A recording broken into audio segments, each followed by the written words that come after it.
On the far end, in the middle, Moby Ngaru, former MP Iyala, and right next to me, Professor Macharia Munene, talking about the mountain that seems to be rumbling. Folks, let's first talk about the president's trip in the U.S. right now. Professor Kagawanja, you're very familiar with that part of the world. Yep. What is he hoping to get from there? I think just by going is a huge achievement for Kenya. In 16 years, this is the first time we're getting an African government going on a state visit, not official visit. Kibaki was there, that was official visit.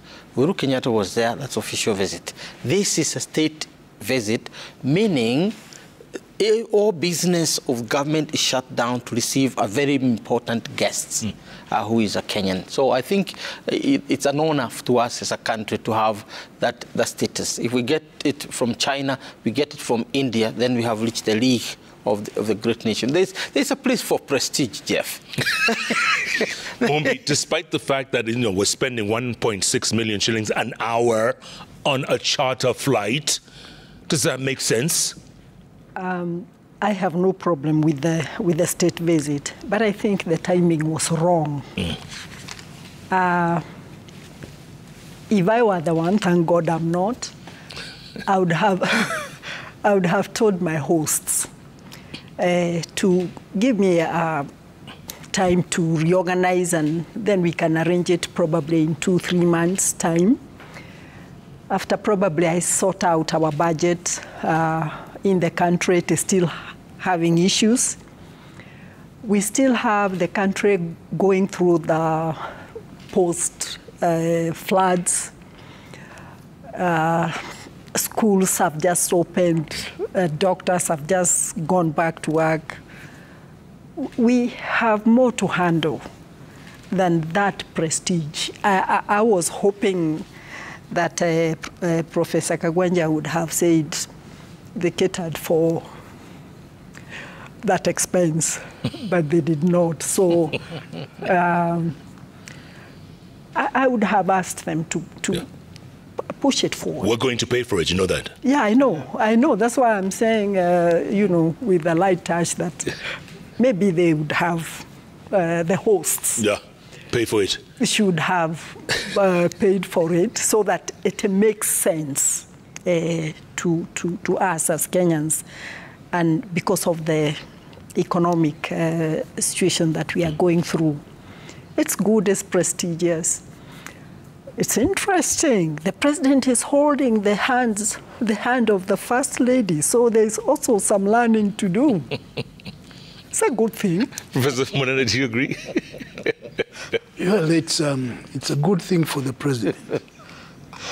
It's a recognition he really wants. And he's been fighting for that recognition because it gives him that prestige, where he is portrayed as the leader of the Africans.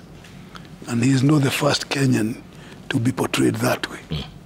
We had Tom Mboya before, and we had Raila Odinga before. And there's something that comes up from the United States, identifying an African, say this is the leader of the Africans. Now, the fact about 3 of them have come from Kenya, it's not bad for Kenya, in that sense. Yeah. So it is, as Kagwanja say, it's an honor for the president and by extension for Kenya. And as Mombi is wondering, should it have come at this time? And given some of the ramifications that are likely to be there, whether the jet was necessary. And the Americans were very quick to say, we are not paying for it. Which cast some sort of, wait, what's going on? Why were they so quick to say we are not paying? Right. The optics of it, something did not go very well. Yeah. But a state visit for any president anywhere in the world, they are happy. It's a big deal. It's a big deal. So for the president, I think it was very good. The question that comes up, why was it necessary? What is in it for Biden? Because it is not that Kenya is that critical. Unless we explain that critical aspect, what is it? Which plays into the politics of the United States and Kenya. Yeah.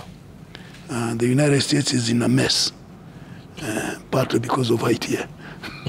and so now Kenya is being seen as the good country that would help to rescue the United States out of the mess in Haiti. And because of that, Biden is very eager to please Ruto in any way that he can. Remember, he went to the UN and praised Ruto, singled him out. So you ask, what's going on, which is not normal for US presidents. Yeah. And so there is something more than just somebody visiting and go and have some good dinner at the State House. White House tomorrow. It's the symbolism of it, which... There's some goodies that will come out. We hope. Other than, can the Americans invest in Kenya? The ones who closed shops in Kenya, can they come back? So we used to have Coca-Cola here. What happened to it? So there was a deal signed yesterday, 22 billion shillings. Well, we hope it materializes. One of the problems with the United States and Western powers, they make a lot of promises. And then they have problems delivering. Yeah. You know? Professor Kagwanja, let's come back to the mountain. Why?